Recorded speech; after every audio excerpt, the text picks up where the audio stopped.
Hello everyone, जीत IAS के YouTube channel में आपका स्वागत है।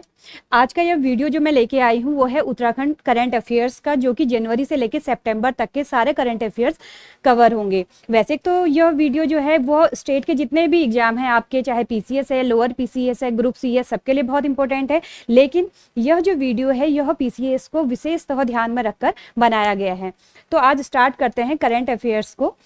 तो उत्तराखंड करंट अफेयर्स में आज हम जो स्टार्टिंग है, आपको ये लगेगा कि अभी की न्यूज़ नहीं है, पहले की न्यूज़ है, तो मैं आपसे पहले ही कह देती हूँ कि ये जो न्यूज़ है हमारी, यह जनवरी से लेके अब तक की न्यूज़ मैं पूरी कवर करूंगी इसमें, और ये हमारी एक पूरी सीरीज चलेगी। ठीक है, तो आज हम स्टार्ट करते हैं पहले क्वेश्चन से, जिस क्वेश्चन में पूछा गया है मुख्यमंत्री वात्सल्य योजना का शुभारंभ किसके द्वारा किया गया है। ठीक है, अब आपको पता होगा कि जो मुख्यमंत्री वात्सल्य योजना है इसकी थीम क्या है, इसका उद्देश्य क्या है। ठीक है, इसका उद्देश्य क्या है, पहले तो हम ये जानेंगे कि जो मुख्यमंत्री आपकी वात्सल्य योजना है कि इसका उद्देश्य यह है कि यह बेसिकली जो अनाथ बच्चे हैं उनके लिए यह बनाया गया है। ठीक है, और इसमें क्या है कि इस योजना के तहत जो अनाथ बच्चे हैं उनको प्रति माह उनके भरण पोषण के लिए 3000 रुपीज पर मंथ दिया जाएगा। गवर्नमेंट जॉब में उन्हें 5% का आरक्षण दिया जाएगा।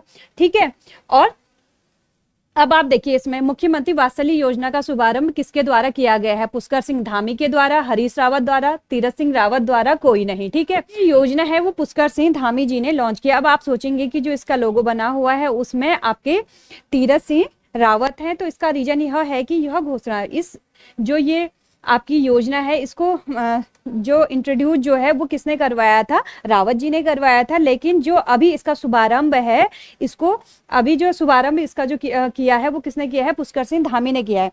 अब इतने इजीली आपसे इतना सीधा सीधा क्वेश्चन तो नहीं पूछेगा। क्वेश्चन क्या पूछेगा आपसे कि जो ये वात्सल्य योजना है या तो इसका उद्देश्य क्या है, नंबर 1। नंबर 2 आपसे पूछ सकता है कि इसको कब इंट्रोड्यूस करवाया, तो इसका डेट आप लिख दीजिए 22 मई 2021। ठीक है, तो ये कब हुआ, 22 मई 2021, ये आपसे पूछा जा सकता है, तो ये डेट भी आप माइंड में रखिए। अब इस क्वेश्चन से रिलेटेड पुष्कर सिंह धामी जो हैं अभी उत्तराखंड के 11वें मुख्यमंत्री हैं, 11वें सीएम हैं। अब फिर हम देख लेते हैं हरीश सिंह रावत भी यहाँ के मुख्यमंत्री रह चुके हैं। तीरथ सिंह रावत जो हैं सबसे कम समय के लिए मुख्यमंत्री बने उत्तराखंड में, सबसे कम समय के लिए सीएम रहे। और अगर हम बात करते हैं कि उत्तराखंड में वो कौन से मुख्यमंत्री हैं जिन्होंने अपना कार्यकाल पूरा किया, तो वो है नारायण दत्त तिवारी जी। ठीक है, तो इस क्वेश्चन से रिलेटेड जितने क्वेश्चन आ सकते हैं वो हमने यहाँ पर कवर कर लिया। ठीक है, अब देखते हैं हम नेक्स्ट क्वेश्चन।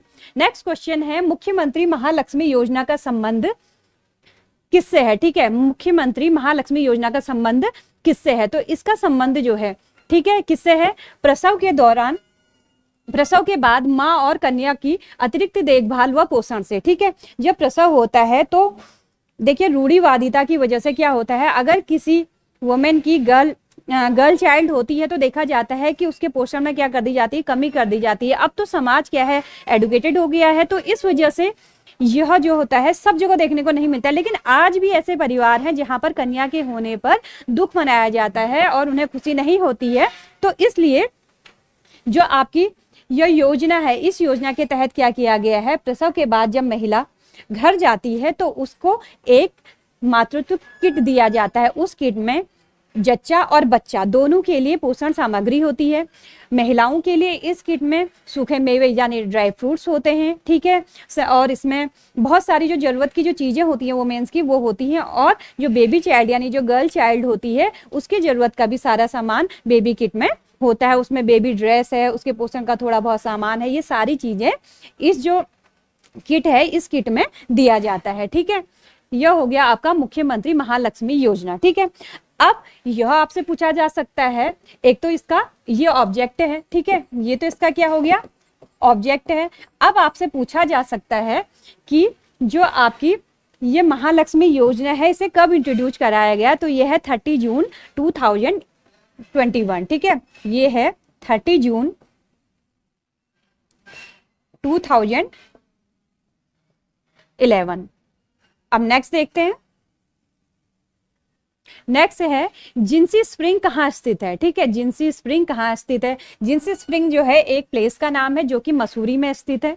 कहाँ पर स्थित है ये, मसूरी में स्थित है। अब देख लेते हैं ये जिंसी स्प्रिंग आखिर है क्या। ठीक है, देखिए यह मसूरी का सबसे बड़ा वाटर रिसोर्स है। क्या है, सबसे बड़ा वाटर रिसोर्स है। बेसिकली यह एक ना हो गया, सात स्प्रिंग्स है इसमें, यानी कि इसमें 7 वाटर रिसोर्स से मिलकर यह बना हुआ है और कलेक्टिवली इसको क्या बोला जाता है, जूसी स्प्रिंग्स नाम से जाना जाता है। और यह मसूरी कस्बे में 25% वाटर की जरूरतों को क्या करता है, पूरा करता है। तो यह हो गया हमारा जिंसी स्प्रिंग जो कि कहाँ पर स्थित है, मसूरी में स्थित है।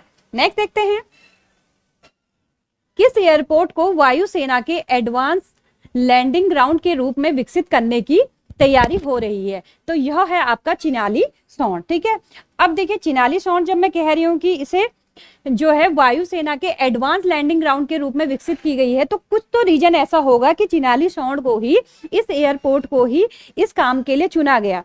रीजन यह है कि यह जो आपका एयरपोर्ट है यह भारत चीन सीमा पर है। ठीक है, तो यह जो है, जो वर्तमान परिप्रेक्ष्य है उसमें यह बहुत ही ज़्यादा इम्पोर्टेंट हो जाता है कि इस जो एयरपोर्ट है इसकी देखभाल करना, इसमें एडवांस टेक्निक का प्रयोग करना। ठीक है, अब इसके साथ साथ देख लीजिए, अब देखिए जब यहाँ पर एयरपोर्ट की बात हो ही रही है तो हम देख लेते हैं कि उत्तराखंड में कितने एयरपोर्ट हैं और वो कहाँ कहाँ पर स्थित हैं। ठीक है, एयरपोर्ट जब हम बात कर रहे हैं तो सबसे पहले जो उत्तराखंड में जितने भी एयरपोर्ट हैं वो डोमेस्टिक है, मीन्स वो इंटरनेशनल लेवल के नहीं हैं। ठीक है, ये डोमेस्टिक आपके एयरपोर्ट है।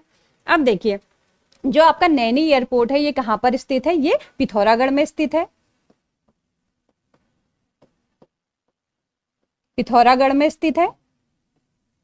इंदिरा गांधी ये क्या है, इंटरनेशनल एयरपोर्ट है, यह उत्तराखंड का एयरपोर्ट नहीं है, दिल्ली में है। ठीक है, अब आपका है पंतनगर। पंतनगर ये कहाँ पर है, उधम सिंह नगर में स्थित है। ठीक है, और चिनाली सौंड आपका कहाँ पर है, उत्तरकाशी में है।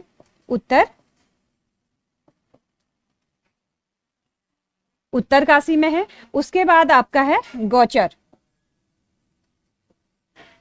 यह कहाँ स्थित है, गौचर एयरपोर्ट आपका चमोली में स्थित है। ठीक है, तो कितने हो गए आपके, पिथौरागढ़ में, उत्तरकाशी में, चमोली में, ये आपके क्या हो गए, एयरपोर्ट हो गए। ठीक है, इसके बाद एक और है जॉली ग्रांट जो कि देहरादून में है। ठीक है,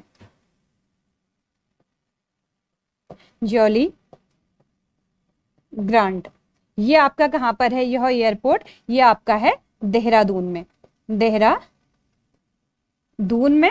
और उत्तराखंड के सारे एयरपोर्ट कैसे हैं, डोमेस्टिक एयरपोर्ट है, ये आपको ध्यान में रखना पड़ेगा। ठीक है, इतना क्लियर हो गया।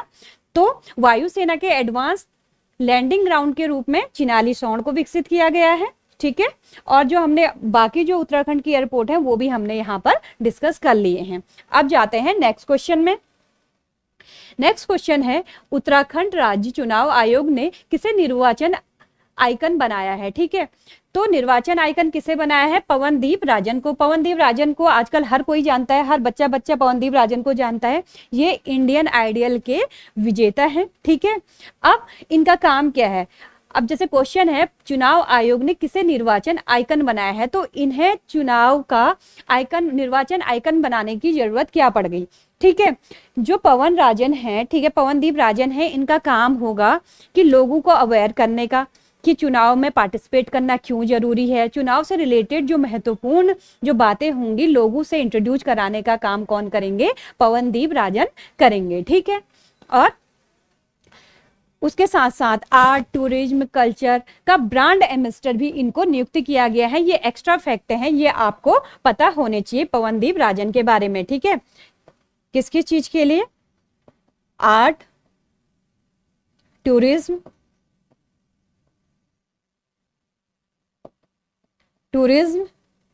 और कल्चर। ठीक है, कल्चर का इनको क्या बना दिया गया है, ब्रांड एम्बेसडर भी बना दिया गया है, ब्रांड एम्बेसडर किसको बना दिया गया है? पवनदीप राजन को। ये हो गए एक्स्ट्रा फैक्ट। इसके बाद हम नेक्स्ट क्वेश्चन देखते हैं। नेक्स्ट क्वेश्चन है आपका, उत्तराखंड का पहला हर्बल गार्डन कहाँ विकसित हुआ है? तो उत्तराखंड का जो पहला हर्बल गार्डन है वो कहाँ पर स्थित है? माणा में। अब माणा जो है, आपको माणा के बारे में और भी कुछ तथ्य पता होने चाहिए।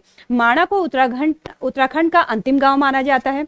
माणा जो है अभी रिसेंट में जो आपकी उत्तराखंड की सबसे लंबी नेशनल हाईवे है 7, ठीक है। कौन सी है सबसे लंबी नेशनल हाईवे? 7। इसमें कंफ्यूज नहीं होना है, पहले 58 थी, अभी कौन सी है? 7 है, अपडेट हो चुका है। तो जो नेशनल हाईवे 7 है आपकी, यह जो है इसका अंतिम स्टेशन कौन सा है? माणा है, ठीक है। अब हम बात करते हैं इस क्वेश्चन से रिलेटेड हर्बल गार्डन, ठीक है। अभी हर्बल गार्डन क्या है? ठीक है, माणा में बनाया गया है, ये तो मैंने आपको बता दिया है। तो ये हर्बल गार्डन में क्या है, इसमें जो हर्बल ट्री होंगे, आपके मेडिसिनल प्लांट होंगे, उनकी स्पेसीज यहाँ पर लगाई गई है, जिसकी 40 वेराइटीज यहाँ पर हैं इस गार्डन में, ठीक है। और ये चंपा के तहत की गई जो चंपा के तहत इसे बनाया गया है, और 3 एकड़ भूमि पर यह बनाया गया है। कितने में? 3 एकड़ भूमि में इसे बनाया गया है, ठीक है। 3 एकड़ भूमि में इसे बनाया गया है। ये हो गया माणा से रिलेटेड इंपॉर्टेंट फैक्ट और आपका क्वेश्चन। अब हम देखते हैं नेक्स्ट क्वेश्चन। नेक्स्ट क्वेश्चन में, भारत का पहला क्रिप्टोगैमिक गार्डन किस राज्य में बनाया गया है? ठीक है, क्रिप्टोगैमिक गार्डन किस राज्य में बनाया गया है? भारत का पहला है तो ये उत्तराखंड में ही बनाया गया है। लेकिन आपसे इतना इजी क्वेश्चन नहीं पूछेगा कि भारत का पहला क्रिप्टोगैमिक जो गार्डन है वो कहाँ बनाया गया है। ये तो आपको पता है उत्तराखंड में बनाया गया है। तो आपसे यह इतना इजी क्वेश्चन नहीं पूछेगा। वो आपसे पूछ सकता है कि क्रिप्टोगैमिक गार्डन आखिर होते क्या हैं, क्रिप्टोगैम होते क्या हैं। देखिए, जो साइंस बैकग्राउंड के होंगे उनको तो क्रिप्टोगैमिक सुन के ही पता चल गया होगा कि क्रिप्टोगैमिक क्या है। लेकिन जो आर्ट्स बैकग्राउंड के हैं उनके लिए थोड़ा टफ हो जाएगा कि क्रिप्टोगैमिक आखिर है क्या, ये क्रिप्टोगैमिक गार्डन बनाने का यहाँ पर क्या रीजन रहा है, ठीक है। अब सबसे पहले ये कहाँ बनाया गया है, पहले हम इसके बारे में डिस्कस कर लेंगे, उसके बाद में हम डिस्कस करेंगे कि क्रिप्टोगैमिक आखिर होते क्या हैं, ठीक है। तो जो ये गार्डन है ये कहाँ बनाया गया है? देहरादून के चक्राता के, ये कहाँ पर बनाया गया है? देहरादून के चक्राता के देववन में इसे बनाया गया है, विकसित किया गया है, ठीक है। अब देखिए, अब इसके बारे में हम थोड़ा सा डिस्कस कर लेते हैं। देखिए, अगर हम प्लांट किंगडम को, ठीक है, प्लांट किंगडम को 2 पार्ट में डिवाइड करते हैं, ठीक है। सिंपल से वे में मैं इस तरीके से आपको बता रही हूँ जिससे कि जो जिनका साइंस बैकग्राउंड नहीं भी होगा उन्हें भी समझ में आ जाएगा कि आखिर ये क्रिप्टोग्राम्स क्यों हैं और उत्तराखंड में इनको बनाने की जरूरत क्यों पड़ गई, ठीक है। प्लांट किंगडम है, उसको हम 2 पार्ट में डिवाइड कर देंगे। एक तो हो जाएंगे हमारे क्रिप्टोग्राम्स और दूसरे हो जाएंगे हमारे फिनेरोगेम्स, ठीक है, फिनेरो गेम्स, ठीक है। अब हमें इस टॉपिक पे हमें क्या करना है, डिस्कस करना है। फिनेरो गेम्स में देख लेते हैं, इसमें जिम्नोस्पर्म और आपके एक तो जिम्नोस्पर्म होते हैं और दूसरे इसमें एंजियोस्पर्म होते हैं, ठीक है। इसमें एक तो क्या है, जिम्नोस्पर्म होते हैं आपके और दूसरा एंजियोस्पर्म होते हैं। तो ये आपको अभी नहीं पढ़ना है क्योंकि मैं आपको साइंस नहीं पढ़ा रही हूँ, ठीक है। अब लिटरली हम इसमें इतना बस हम देख लेते हैं कि आखिर ये फिनेरोगेम्स हैं क्या। देखो, फिनेरोगेम्स उन प्लांट्स को कहते हैं जो सीड प्रोड्यूसिंग प्लांट होते हैं, जो सीड प्रोड्यूस करते हैं, उन प्लांट्स को हम क्या कहते हैं? फिनेरोगेम्स कहते हैं, जिनमें जिम्नोस्पर्म भी आते हैं और एंजियोस्पर्म भी आते हैं। ये जो है बस आपकी नॉलेज के लिए। अब हम आते हैं अपने मेन टॉपिक पे जिस पर हम बात कर रहे थे, क्रिप्टोगैमिक, ठीक है, यानी क्रिप्टोगैम आखिर होते क्या हैं। जो क्रिप्टोगैम्स हैं हमारे, इसमें हमारे क्या क्या आते हैं? हमारे मॉस आते हैं, ठीक है, मॉस इसमें आते हैं और लीच इसमें आती है, ठीक है, लीचेज इसमें आते हैं, फर्न इसमें आते हैं, फर्न इसमें आते हैं, ठीक है। तो ये सब किस में आते हैं? हमारे क्रिप्टोगेम्स। और क्रिप्टोगेम क्या होते हैं? क्रिप्टोगेम वो प्लांट हैं जो कि स्पोर प्रोड्यूसिंग प्लांट हैं, नॉन सीड प्रोड्यूसिंग प्लांट हैं। ऐसे प्लांट जो सीड प्रोड्यूस नहीं करते हैं उन्हें हम क्रिप्टोगेमिक प्लांट कहते हैं, ठीक है। और जो सीड प्रोड्यूस करते हैं वो कैसे प्लांट हो गए? हमारे फिनेरोगेम्स हो गए, ठीक है। अब जो क्रिप्टोगेम है इसमें मास है, लीच है, फर्न है, लाइकेन है, ये सारे हमारे किस में आ गए? ये हमारे आ गए क्रिप्टोगेम में। अब आप पूछोगे कि फिर इन्हें ये गार्डन बनाने की क्या जरूरत होगी, ये तो सीड भी प्रोड्यूस नहीं करते हैं, तो फिर आखिर ऐसा क्या हो गया कि हमें इन प्लांट्स को यहाँ पर इंट्रोड्यूस कराना पड़ रहा है। ठीक है, तो इसका रीजन यह है, जैसे मॉस है, अगर मैं मॉस की बात करूं आपसे, तो जो मॉस है जिसे हम काई भी कहते हैं, ठीक है, ये एज ए न्यूट्रिशन यहाँ पर एज ए न्यूट्रिशन जो है हम इसका यूज करते हैं, कॉस्मेटिक में हम इसका यूज करते हैं। ये इकोनॉमिक दृष्टि से यानी कि इकोलॉजिकल दृष्टि से महत्वपूर्ण है। दूसरा, यह जो लीच है, अगर लीच की अगर मैं बात करूं तो इसे हम कवक भी कह सकते हैं, आम बोलचाल की भाषा में हम इसे कवक भी कहते हैं, फंगी भी हम इसे कहते हैं। ठीक है, अब ये क्या करते हैं, जहां सबसे पहले उगने वाला, अगर मैं कहूँ कि सबसे पहले किसी भी स्थान में सबसे पहले अगर कोई उगेगा तो वो कौन होगा, लीच होगा। ठीक है, काई हो जाती है हमारी। और काई की स्पेशलिटी क्या है कि ये पत्थर में भी उग जाती है। कैसे कैसे उगती है पत्थर में? पत्थर में इसलिए उग जाती है कि क्या करती है, इसमें से कुछ केमिकल सीक्रेट होते हैं जो पत्थर को गला देती है और वो मिट्टी बन जाती है, और जिस वजह से यहाँ पर कवक क्या हो जाते हैं, पैदा हो जाते हैं। ठीक है, दूसरा ये बायो इंडिकेटर है। अब ये बायो इंडिकेटर क्या है? बायो इंडिकेटर हम उनको कहते हैं जो पॉल्यूशन वाली जगह में होते ही नहीं है। अगर थोड़ा सा भी पॉल्यूशन होगा तो वहां पर ये नहीं होंगे। क्लियर है? तो अब आपके समझ में थोड़ा थोड़ा आ रहा होगा कि देहरादून में इन प्लांट को इंट्रोड्यूस क्यों करवाया गया है। इसलिए क्योंकि बायो क्या है, बायो इंडिकेटर है। मीन्स अगर हमारे एनवायरनमेंट में पॉल्यूशन होगा तो इनसे हमें पता चल जाता है। सजावट के लिए यूज होते हैं, न्यूट्रिशन एज ए न्यूट्रिशन ये यूज होते हैं, कॉस्मेटिक में यूज होते हैं, लेदर इंडस्ट्री में इनका यूज होता है। ठीक है, अब ऑब्जेक्ट क्या है? ऑब्जेक्ट ये है कि लोगों को क्रिप्टोग्राम्स के लिए अवेयर करने के लिए इसकी स्थापना की गई है। ठीक है, अब इसको यहाँ देहरादून के देवबन में ही इसको क्यों स्थापित किया गया, हल्द्वानी में क्यों नहीं कर दिया, नैनीताल और या फिर उधम सिंह नगर में क्यों नहीं कर दिया? देखिए, इस इन प्लांट्स के उगने के लिए कुछ कंडीशन की जरूरत होती है। वो कंडीशन क्या होती है? इनके लिए पॉल्यूशन नहीं चाहिए, ये ऐसी जगह पर होंगे जहां बिल्कुल भी पॉल्यूशन नहीं होगा। दूसरी चीज, ये ऐसी जगह में होंगे जहां पर मॉइस्ट होगा, यानी कि नमी जहां पर होगी वहां पर ये प्लांट होंगे। तीसरी बात, जैसे जो देवबन है वहां पर देवदार और ओक के पेड़ हैं जो क्या होती हैं, इनको नेचुरल हैबिटेट प्रदान करता है। नेचुरल हैबिटेट मीन्स यहाँ पर ऑल टाइम छाया रहती है और जिसकी वजह से यहाँ पर आर्द्रता रहती है, आर्द्रता रहने की वजह से यहाँ उग जाते हैं। तो ये हमारा क्लियर हो गया कि क्रिप्टोग्राम्स गार्डन स्थापित करने की जरूरत आखिर क्यों हो गई। क्लियर हो गया होगा जहां तक है। ठीक है, और यह हमारे लिए इसलिए महत्वपूर्ण हो जाता है क्योंकि यह भारत का पहला क्रिप्टोगैमिक गार्डन है जो कि उत्तराखंड के देहरादून के चक्राता के देवबन में इसे स्थापित किया गया है। क्लियर हो गया? ठीक है, क्वेश्चन आपसे कैसे भी पूछ सकता है कि जो है भारत का पहला क्रिप्टोगैमिक गार्डन कहाँ बना है? उत्तराखंड में। उत्तराखंड में जो क्रिप्टोगैमिक गार्डन है वो कहाँ पर स्थापित है? देहरादून भी दे सकता है। और डीपली पूछना चाहेगा देहरादून के कहाँ पर यह स्थित है? चक्राता में है। तो आपको हर दृष्टि से यह आ जाना चाहिए और इतने डिस्कशन के बाद तो ये आपका क्वेश्चन गलत नहीं होना चाहिए। ठीक है, अब है आपका नेक्स्ट क्वेश्चन, विश्व का पहला RFVR सेंटर कहाँ खोला गया है? अब ये हमारे लिए क्यों जरूरी हो जाता है? जो पहले वाला था वो क्वेश्चन किस लेवल का हो गया? नेशनल लेवल का हो गया, लेकिन यह क्वेश्चन जो है हमारा यह इंटरनेशनल लेवल का है। और सबसे बड़ी बात, अब देखिए यह विश्व का पहला है और कहाँ खोला गया है? ऋषिकेश में, उत्तराखंड में यह खोला गया है। तो यह हमारे लिए क्या है? प्राउड मोमेंट है। बहुत खुशी होती है जानकर कि हमारा जो राज्य है वो इतनी उन्नति कर रहा है, यानी वो यहाँ ऐसे काम हो रहे हैं जो कि इंटरनेशनल लेवल के हैं। अब क्वेश्चन की तरफ चलते हैं। ठीक है, तो यह RFVR आखिर है क्या? अब हमने ये तो कह दिया कि अब अगर रटना है तो ठीक है, RF जो हमारा क्या है, RFVR सेंटर है, कहाँ खोला गया है? ऋषिकेश में खोला गया, बात खत्म। लेकिन अगर हमें जानना है कि ये RFVR आखिर है क्या, ठीक है, ये क्या है?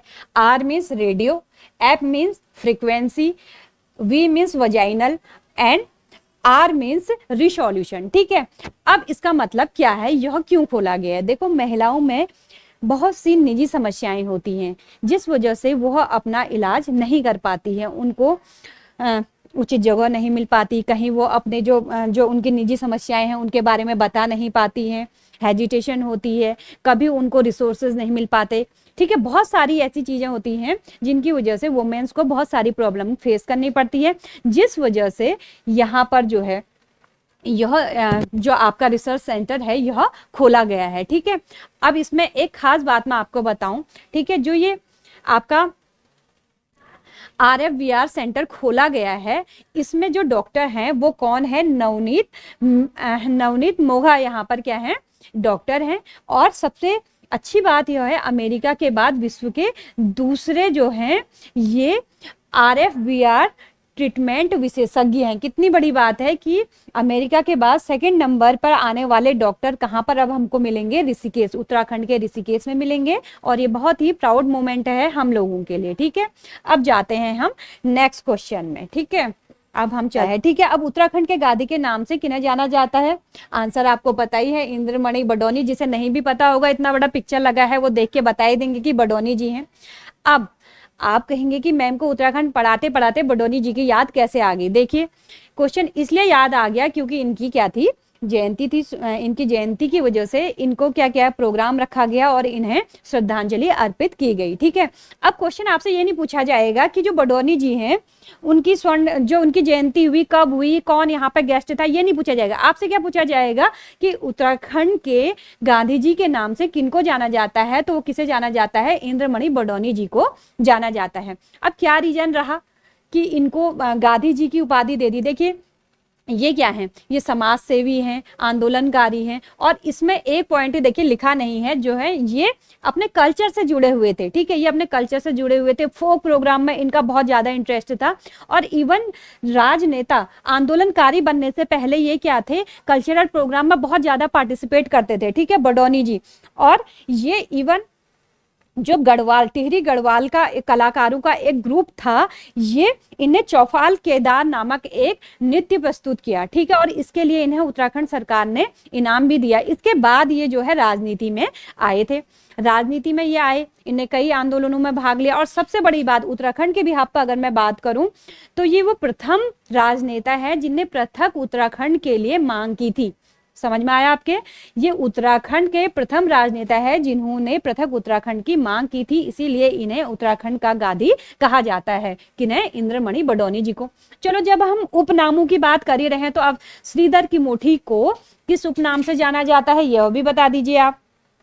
श्रीधर किमोठी जी को किस नाम से जाना जाता है, ये आप बताइए। ये हैं, इनको जाना जाता है आजाद नाम से। किस नाम से जाना जाता है? आजाद नाम से। आजाद नाम से। हर्षदेव ओली जी को किस नाम से जाना जाता है, ये भी बता दीजिए। ये हैं काली कुमाऊं के शेर। इनको किस नाम से जाना जाता है? काली कुमाऊं के शेर। ठीक है, और उसके बाद अनुसुईया प्रसाद बहुगुणा जी, अगर हम बात कर रहे हैं तो अनुसुईया प्रसाद बहुगुणा जी को किस नाम से जाना जाता है, ये भी बता दीजिए। गढ़ केसरी। इनको जाना जाता है गढ़ केसरी के नाम से। ठीक है, ये आपका रिवाइज हो गया।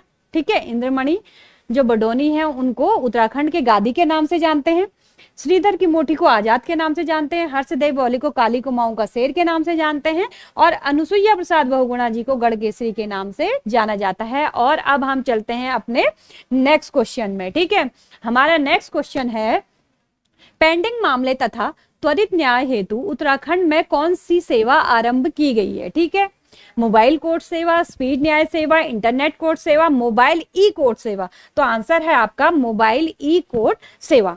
अब देखिए, इस योजना को लाने का या इस कोर्ट को, ई कोर्ट को लाने का आखिर क्या रीजन रहा है कि ये हमें लाने की यहाँ पर जरूरत पड़ गई? देखिए, कुछ मामले ऐसे होते हैं, पेंडिंग मामले होते हैं, बहुत लंबे समय तक खिंच जाते हैं। कहीं कहीं पर यह होता है कि हमें क्या हो जाता है, स्पीड जस्टिस नहीं मिल पाता है। हम त्वरित न्याय चाहते हैं लेकिन हमें न्याय नहीं मिल पाता है। ठीक है, तो इसमें क्या हुआ? देखिए, तो जो उत्तराखंड की यह मोबाइल ई कोर्ट सेवा है, इसमें अदालतों में बहुत सारे जो पेंडिंग मामले थे। ठीक है, इसके लिए मोबाइल ई कोर्ट सेवा शुरू की। ये तो क्या हो गया, इसका ऑब्जेक्ट हो गया कि क्यों ये सेवा क्यों शुरू की। उसके बाद इससे क्या लाभ होगा?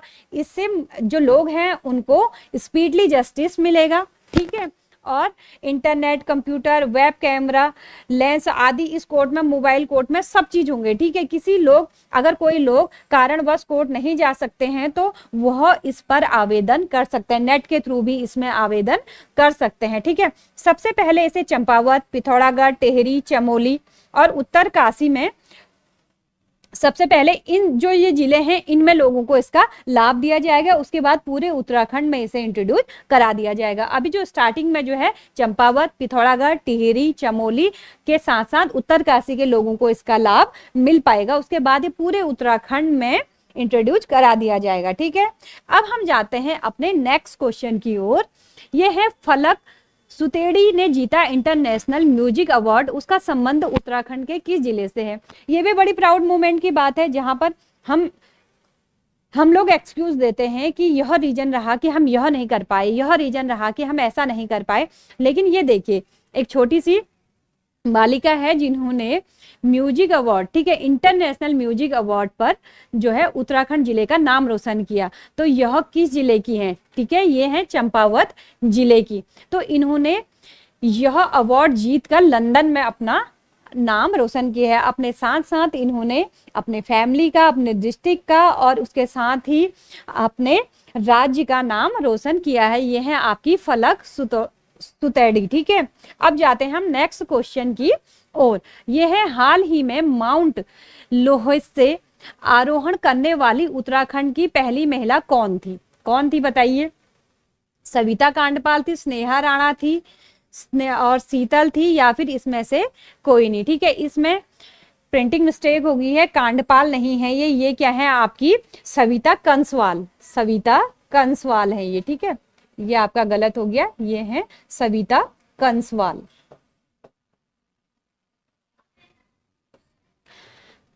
अब जिन्होंने पढ़ा है ज्योग्राफी उन्हें तो साफ साफ पता चल गया है कि यह क्यों हमारे लिए महत्वपूर्ण हो जाता है। क्योंकि ये देखिए, जो आपका माउंट लोहेसे है, माउंट लोहेसे है, यह विश्व का चौथा सबसे बड़ा पर्वत है। ठीक है, यह विश्व का चौथा सबसे बड़ा पर्वत है। ठीक है, माउंट लोहेसे जो है विश्व का चौथा सबसे बड़ा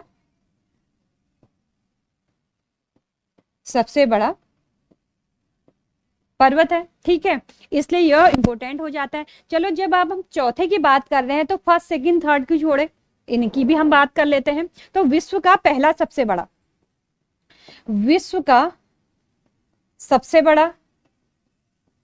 बड़ी पर्वत श्रृंखला, सबसे बड़ी पर्वत चोटी कौन सी है? सभी को पता है, Mount Everest. Mount Everest 8,839 metre इसकी क्या है?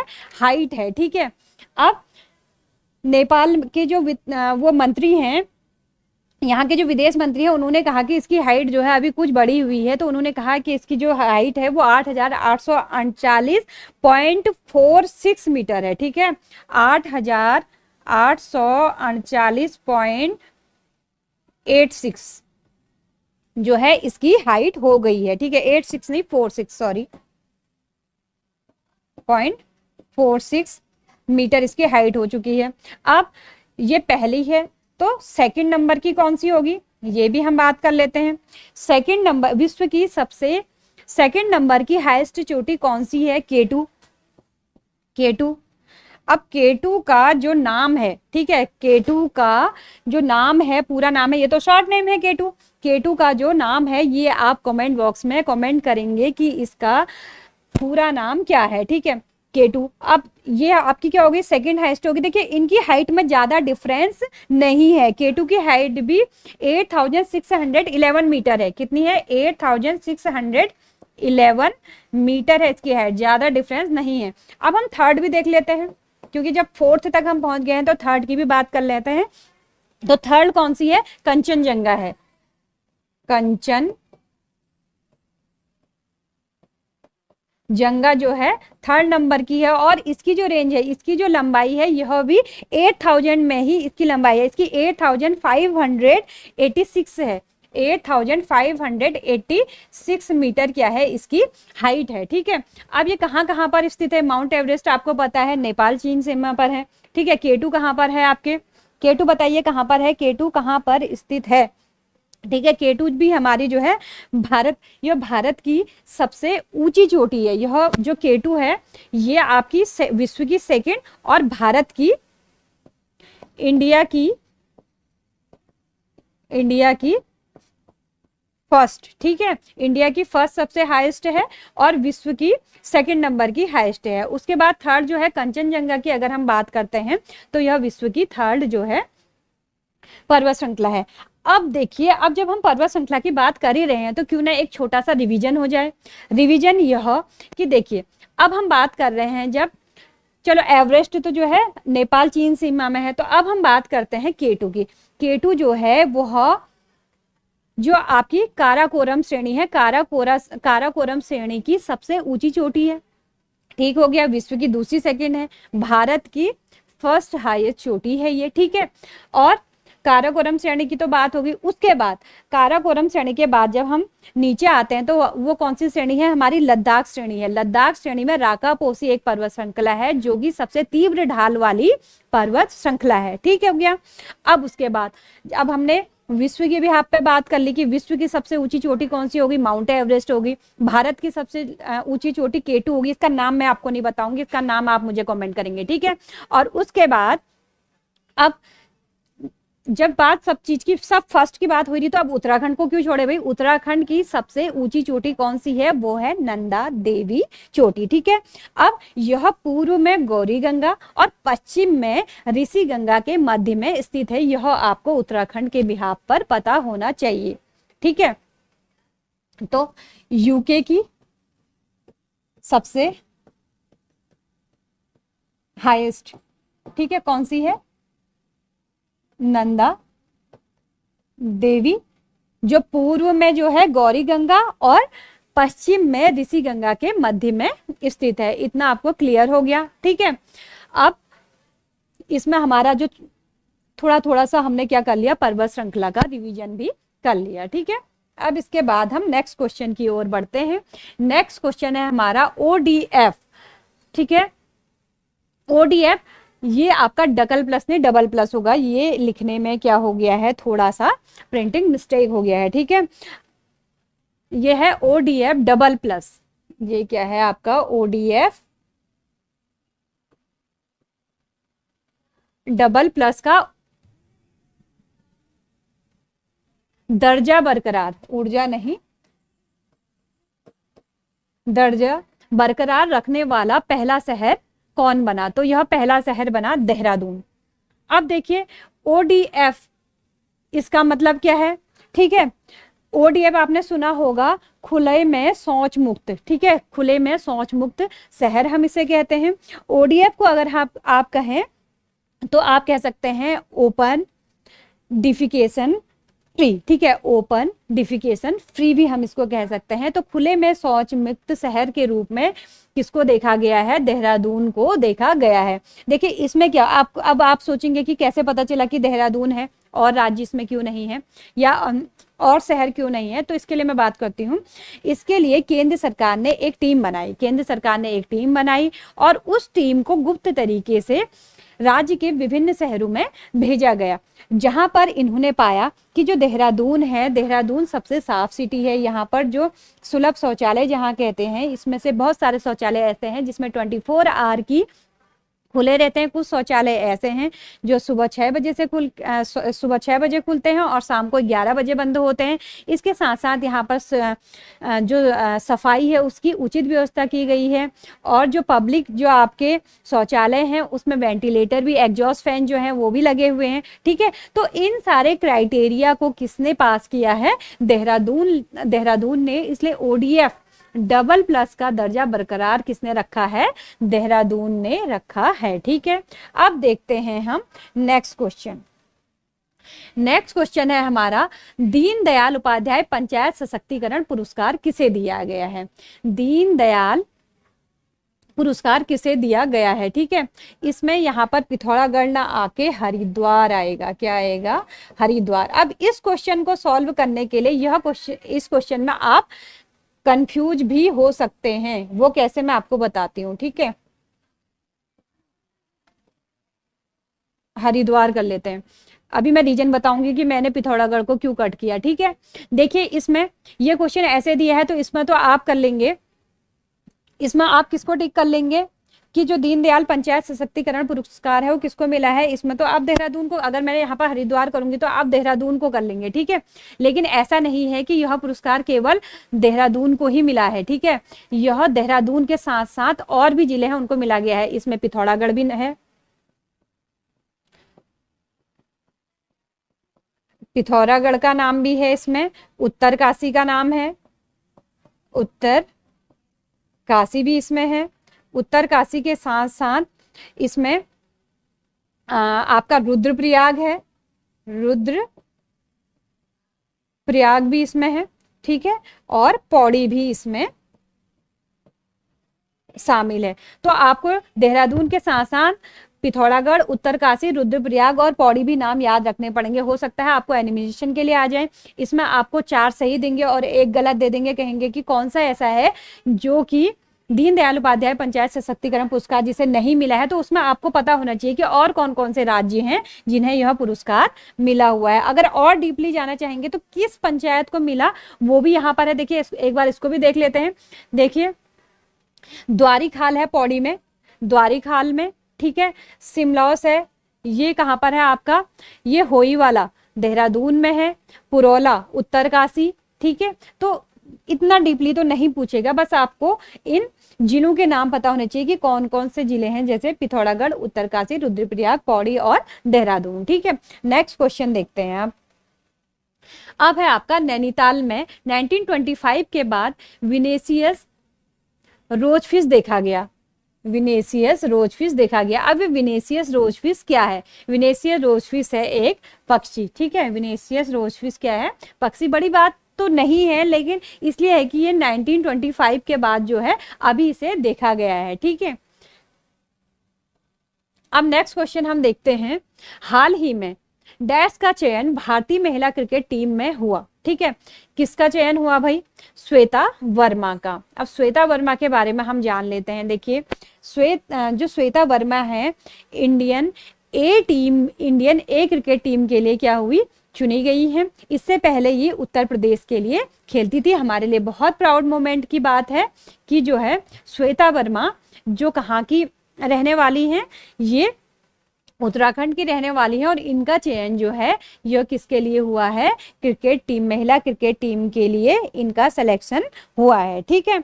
अब हम बात करते हैं, हाँ, श्वेता वर्मा की जब बात आती है तो ये भी आपसे क्वेश्चन पूछा जा सकता है कि श्वेता वर्मा जो है क्रिकेट टीम में तो है, लेकिन इनका मुख्य काम क्या है? तो ये विकेट कीपर है। क्या है ये? विकेट कीपर, विकेट कीपर है, ठीक है। ये आपको पता होना चाहिए, ठीक। नेक्स्ट देखिए आप, उत्तराखंड राज्य का वित्तीय वर्ष 2021-22 किसने पेश किया था? उत्तराखंड राज्य का वित्तीय बजट है, वित्तीय वर्ष नहीं, वित्तीय बजट किसने पेश किया था? तो चलिए कमेंट बॉक्स में आप बताइए कि किसने किया था, ठीक है। यह किया था त्रिवेंद्र सिंह रावत ने, क्योंकि पिक्चर लगा हुआ है तो कमेंट करने की तो बात ही नहीं है, आपको पहले ही पता चल गया, ठीक है। तो जो त्रिवेंद्र सिंह रावत हैं उन्होंने उत्तराखंड राज्य का वित्तीय बजट 2021-22 पेश किया, ठीक। अगर इस क्वेश्चन में आप कुछ कमेंट करना ही चाहते हैं तो आप इसका ऑब्जेक्टिव बता दीजिए कि जो वित्तीय बजट जब पेश किया 2021-22 तो इसका ऑब्जेक्टिव क्या था, ये आप कमेंट बॉक्स में कमेंट कर सकते हैं, ठीक है। नेक्स्ट क्वेश्चन देखते हैं। किस राज्य सरकार ने घरों की पहचान चेलिक नाम, ठीक है, कार्यक्रम प्रस्तुत किया, ठीक है। देखिए योजना क्या है, किस राज्य सरकार ने घरों पहचान चेलिक नाम कार्यक्रम का शुभारंभ किया है? तो ये कौन हो सकता है? उत्तराखंड हो सकता है। देखिए इसमें क्या किया गया है, उत्तराखंड के मुख्यमंत्री त्रिवेंद्र सिंह रावत ने नैनीताल में 42 करोड़ रुपए की घरों की पहचान चेलिक नाम, ठीक है, बेटी का नाम जो है घर की पहचान होगी, यह किसने कहा? त्रिवेंद्र सिंह रावत ने यह अभियान शुरू किया, ठीक है। और इस विकास योजना में उन्होंने कितने पैसे? 42 करोड़ रुपए का व्यय किया, ठीक है। इस योजना को नैनीताल से शुरू किया गया। कहां से शुरू किया गया? जो इसकी शुरुआत है वो कहाँ से की गई, नैनीताल से की गई, और बाद में इसे सभी डिस्ट्रिक्ट में, सारे डिस्ट्रिक्ट जो है इसको फॉलो करेंगे। ठीक है, अब ये शुरुआत कहाँ से हुई है, नैनीताल से इसकी शुरुआत हुई है। और इसको कौन से मुख्यमंत्री ने, क्योंकि मुख्यमंत्री तो हमारे ऐसे हैं कि पता नहीं है ना कि कौन सा मुख्यमंत्री कितने टाइम तक रहेंगे, तो इसलिए जो है इसको हमें पता होना चाहिए कि जो यह योजना है या यह कार्यक्रम है किसने शुरू किया था। तो इसका जो यह कार्यक्रम जो है वो मुख्यमंत्री त्रिवेंद्र सिंह रावत द्वारा, त्रिवेंद्र सिंह रावत द्वारा इस कार्यक्रम का शुभारंभ किया गया। ठीक है, अब देखते हैं नेक्स्ट क्वेश्चन। देखिए, अंतरराष्ट्रीय महिला दिवस के उपलक्ष्य में उत्तराखंड की कितनी महिलाओं को सुपर वुमेन का अवार्ड मिला, तो ये हैं 24 महिलाएं। ठीक है, अब सुपर वुमेन का अवार्ड क्यों मिला भाई इनको, देखिए ये महिलाओं ने विभिन्न विभिन्न क्षेत्रों में विभिन्न तरीके के काम किए, और साथ में ही ये क्या है, हाउसवाइफ है, अपने घर का काम देखते हुए, अपने बच्चों को देखते हुए, घर संभालते हुए इन्होंने विभिन्न क्षेत्रों में बड़े उत्कृष्ट कार्य किए। इसलिए 24 उत्तराखंड की 24 महिलाओं को सुपर वुमेन अवार्ड मिला। ठीक है, कितनी महिलाएं हैं ये, 24 वुमेन। ठीक है, उत्तराखंड करंट वैसे ज्यादा टफ नहीं है, क्योंकि एक तो ये लोकल की न्यूज होती है, दूसरा अगर लोकल की न्यूज को हम एज ए स्टोरी पढ़े तो यह हमें याद नहीं करना पड़ेगा, बस एज ए स्टोरी ही हमें याद हो जाएगी। ठीक है, बस आपको एक बार देखना है तो वो आपके माइंड में क्लिक कर जाएगा। अब देखिए, one nation one ration card अपनाने वाला उत्तराखंड कौन सा राज्य बना है। ठीक है, अब यह क्वेश्चन है आपका इंपॉर्टेंट है, मैं आगे भी भूल गई, बहुत सारे क्वेश्चन इंपॉर्टेंट थे, ध्यान नहीं रहा मुझे। ठीक है, इसे देख लेते हैं, one nation one ration card अपनाने वाला उत्तराखंड कौन सा राज्य बना है। देखिए उत्तराखंड, यह जो one nation one ration card जो है ये इसको अपनाने वाला 17वां राज्य बना है, और इस सबसे अभी जो है सबसे नवीनतम राज्य ऐसा है जिसने इसे अपनाया है अभी, तो 17 नंबर पे यह जो है आता है। अब इसको अपनाने का क्या फायदा है, इसको अपनाने का फायदा यह है, देखिए सकल राज्य घरेलू उत्पाद, ठीक है, सकल राज्य घरेलू उत्पाद। ठीक है, जैसे हम जीएसडीपी, इसे हम क्या कह सकते हैं, जीएसडीपी भी कह सकते हैं। ठीक है, सकल राज्य घरेलू उत्पाद, जिस राज्य में यह कार्ड बना होगा वहां पर क्या होगा, 0.25% हिस्सा अतिरिक्त कर्ज के रूप में अनुमति मिल सकती है, अतिरिक्त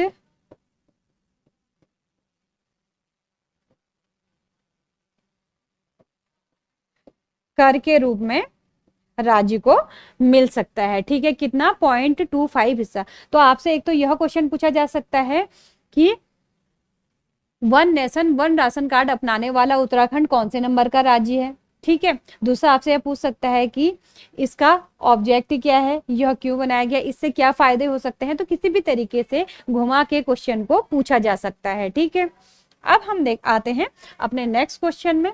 नेक्स्ट क्वेश्चन है, हाल ही में केंद्रीय मंत्री डॉक्टर हर्षवर्धन ने उत्तराखंड के किस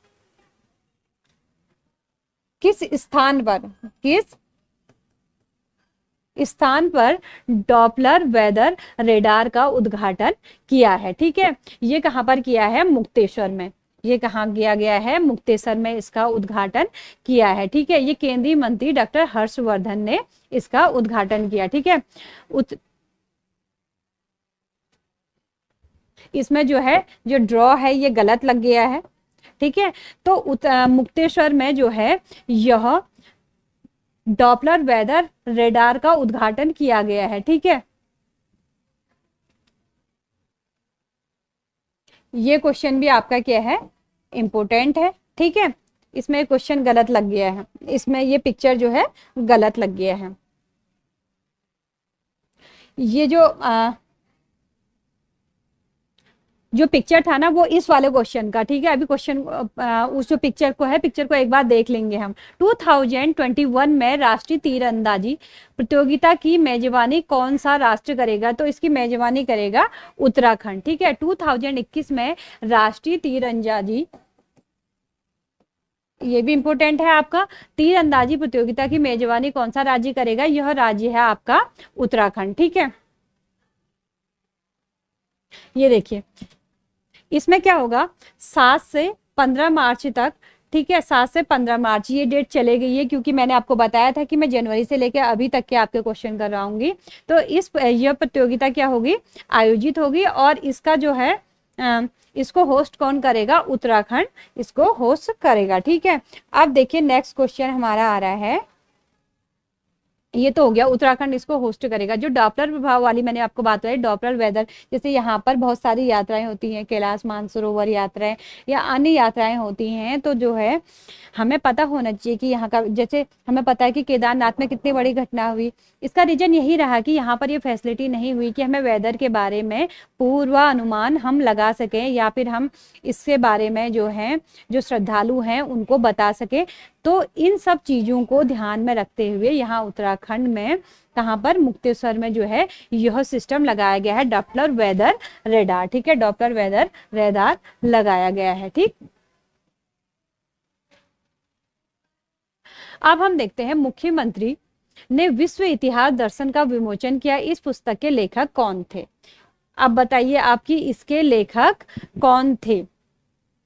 प्रकाश सुमन ध्यानी। अब यह बुक क्यों इंपोर्टेंट हो जाती है? यह बुक इसलिए इंपोर्टेंट हो जाती है, इसमें सिकंदर, चंद्रगुप्त मौर्य, प्रथम द्वितीय विश्व युद्ध, विश्व के पौराणिक धामों का वर्णन किया गया है, क्योंकि ये बुक है उत्तराखंड से रिलेटेड, क्या है ये बुक है, और प्रकाश सुमन ध्यानी जी ने इसको लिखा हुआ है, तो यह भी हमारे लिए क्या हो जाती है, उत्तराखंड के बिहाफ पे इम्पोर्टेंट हो जाती है। प्रकाश सुमन ध्यानी जी ने विश्व का इतिहास दर्शन नामक बुक जो है इसके क्या है, राइटर है, ठीक है। और जो मुख्यमंत्री हैं हमारे, उन्होंने इस बुक का क्या किया, विमोचन किया, ठीक है। अब है हमारी गोल्डन गर्ल अंकिता, ठीक है। उत्तराखंड की किस एथलीट को गोल्डन गर्ल के नाम से जाना जाता है? ये तो आजकल बहुत फेमस है, तो सभी को पता होगा ये कौन है, अंकिता। देखो अंकिता जो है वो पौड़ी की रहने वाली है, ठीक है। इन्हें गोल्डन गर्ल के नाम पे जाना जाता है। इन्होंने क्या काम किया था, 19वें राष्ट्रीय फेडरेशन कप जूनियर एथलीट प्रतियोगिता में एक गोल्ड और एक सिल्वर मेडल जीता था, ठीक है। इन्होंने क्या किया था, 19वें राष्ट्रीय फेडरेशन कप जूनियर एथलीट में इन्हें एक तो इनको गोल्ड मिला और एक सिल्वर मेडल इन्होंने जीता था। तो यह भी हमारे लिए क्या हो जाती है, प्राउड मोमेंट की बात हो जाती है, ठीक है। नेक्स्ट हम देखते हैं, हाल ही में उत्तराखंड में किसे राष्ट्रीय युवा पुरस्कार से सम्मानित किया गया है, ठीक है। तो ये है हमारे लक्ष्मण सेन। ये कौन है, लक्ष्मण सेन नहीं, ये है हमारे अजय ओली, ठीक है। अजय ओली कहाँ के रहने वाले हैं, पिथौरागढ़ के निवासी हैं, ठीक है। और इन्हें राष्ट्रीय पुरस्कार से सम्मानित किया गया। अब इन्हें यह पुरस्कार क्यों दिया गया, कुछ तो रीजन रहा होगा। रीजन यह है इनका कि इन्होंने बाल श्रम और भिक्षावृत्ति के खिलाफ लोगों में जागरूकता फैलाने के लिए कई बच्चों को इन सबसे मुक्ति दिलाकर मुख्य धारा से जोड़ने का सराहनीय कार्य किया है, जिस वजह से इन्हें राष्ट्रीय युवा पुरस्कार से सम्मानित किया गया। बहुत अच्छा काम इन्होंने किया कि जो पुरस्कार किससे, जो बाल श्रम करते थे, भिक्षावृत्ति करते थे, इसके खिलाफ जो है जागरूकता फैलाने के लिए इनने बहुत से बच्चों को उससे बाहर निकाला, उनसे मुक्ति दिलाई और मुख्य धारा से इन बच्चों को जोड़ा। तो इस सराहनीय काम के लिए इन्हें यह पुरस्कार दिया गया है, ठीक है।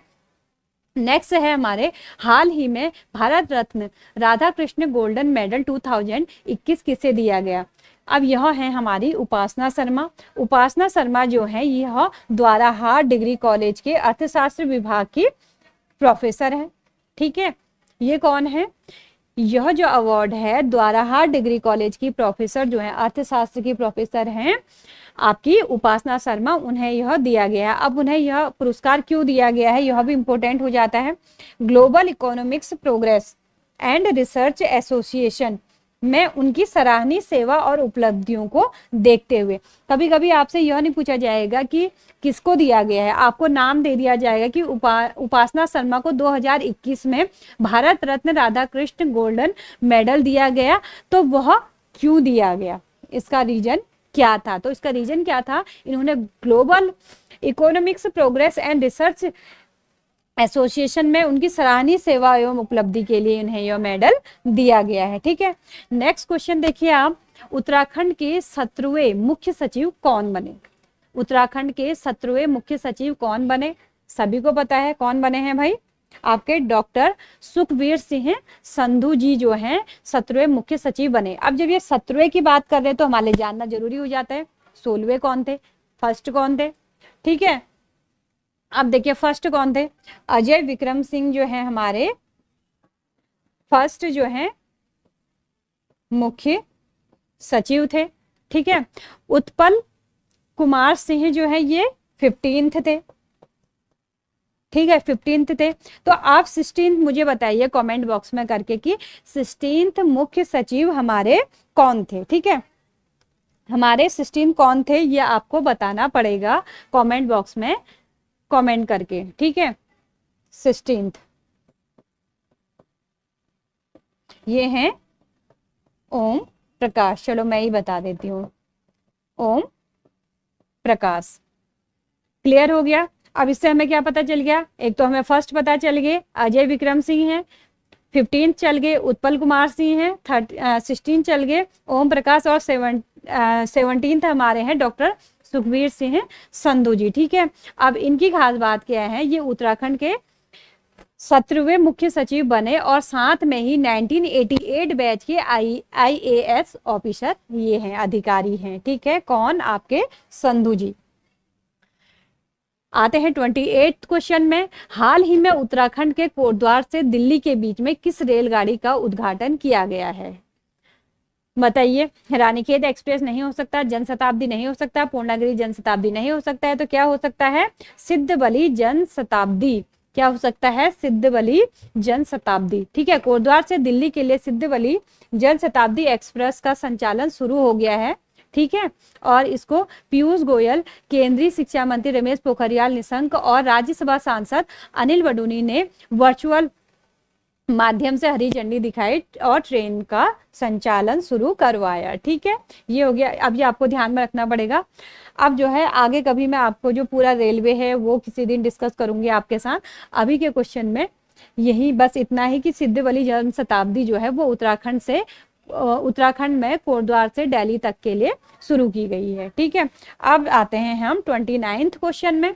29th क्वेश्चन है आपका, उत्तराखंड क्रिकेट बोर्ड का नया कोच किसे नियुक्त किया गया है, तो यह है हमारे मनीष झा। ठीक है, वसीम जाफर के पद छोड़ने के बाद, मीन्स इनसे पहले कौन थे, वसीम जाफर, ये भी हमें पता होना चाहिए कि अभी कौन है, मनीष झा है, तो इनसे पहले कौन थे, हमारे वसीम जाफर। ठीक है, वसीम जाफर के बाद पद छोड़ने के बाद वसीम जाफर के पद छोड़ने के बाद मनीष झा को उत्तराखंड क्रिकेट टीम का मुख्य कोच बनाया गया। ठीक है, इससे पहले, ठीक है, मनीष अभी तक जाफर के अधीन रहकर अंडर 23 टीम के कोच थे।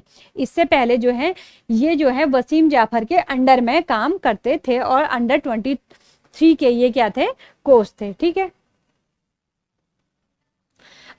अब हमारे आज की वीडियो का लास्ट क्वेश्चन है, पुलिस में महिला कमांडो स्क्वाड को शामिल करने वाला उत्तराखंड देश का कौन सा राज्य बना है। तो इससे पहले भी जो है और राज्यों में भी महिला कमांडो की नियुक्ति की गई है, तो इसके साथ अभी उत्तराखंड कौन सा बन गया है, चौथा राज्य बन गया है। ठीक है, अब देखते हैं उत्तराखंड में किसी भी तरह के आतंकी गतिविधियों का अब उत्तराखंड पुलिस की महिला कमांडो फोर्स महिला जो कमांडो फोर्स हैं उन्हें उनके द्वारा भी मुंहतोड़ जवाब दिया जाएगा। पुलिस ट्रेनिंग जो है नरेंद्र नगर में पहली बार हुई। ठीक है, नरेंद्र नगर में इनकी ट्रेनिंग हुई है। और इसी के साथ ही हमारा जो आज का उत्तराखंड करंट अफेयर्स है इसका वीडियो समाप्त होता है। यह सीरीज जो है हमारी 4 से 5 पार्ट में बनेगी। अगर आपको उत्तराखंड का जनवरी से लेकर सितंबर तक का, या जब तक मैं ये सीरीज पूरी करूंगी तब तक का अगर आपको पूरी सीरीज देखनी है, उत्तराखंड करंट पूरा अगर आपको कवर करना है तो आप हमसे यूट्यूब के माध्यम से जुड़े रहेंगे। तब तक के लिए इजाजत चाहूंगी। धन्यवाद।